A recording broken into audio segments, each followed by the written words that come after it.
In 1932 Mississippi, Sammy stumbles into his father's church, his face clawed and his guitar broken. His father, a preacher, begs him to give up music, fearing it brings dark forces. Just a day earlier, Sammy's twin cousins, Smoke and Stack, come home from Chicago. They're war veterans who hoped for a better life in the city, but came back bitter and broke, though they did steal some money from gangsters. They buy a sawmill from Hogwood, a racist landowner, and plan to turn it into a juke joint for their black community. They bring in Sammy, a talented guitar player, along with Slim, who plays piano and harmonica, and Pearline, a beautiful singer. Annie, Smoke's wife who believes in magic, joins too, along with Grace and Bo, Chinese shopkeepers who help with food. Stack reconnects with Mary, who looks white but has black blood. Their meeting is tense. Meanwhile, Smoke argues with Annie about her spells, which she believes kept them safe after they lost their baby. Then comes Remick, an Irish drifter hiding from Choctaws, who are actually vampire hunters. He pays two Klansmen, Bert and Joan, for help, but turns them into vampires instead. The juke joint's opening night is full of joy.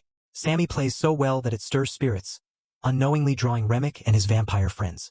Mary lets them in chasing money. Remick turns her into a vampire. Later, she seduces Stack and bites him.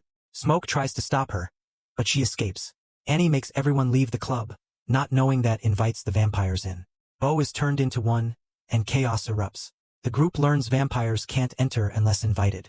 They hold them off using garlic and stakes. Annie gives Smoke a charm and warns that only silver or wood can kill them. Remick tries to win Sammy over, offering power, freedom, and eternal life. They refuse. When he threatens Grace's daughter, the group fights back. Grace kills Bo, then dies in the fire. Stack bites Annie, and she begs Smoke to end her life. Slim sacrifices himself so the others can escape. Smoke, Sammy, and Pearline reach the top floor, where they face Remick and Vampire Stack. Smoke and Stack fight. Pearline helps Sammy but is bitten and dies. Sammy wounds Remick with his broken guitar, just before Smoke arrives and finishes him off with a stake. The sun rises and burns the vampires. Afterward, Smoke tells Sammy the guitar had no magic. It was all Sammy. Smoke stays behind and fights off Hogwood and his Klansmen, killing them before dying. In his last breath, he sees a vision of Annie and their daughter waiting for him in peace. Back at the church, Sammy's father again tells him to quit music. But Sammy, now sure of himself, grabs his guitar and heads north, chasing his dream. In a mid-credits scene set in 1992, an older Sammy meets young-looking Stack and Mary.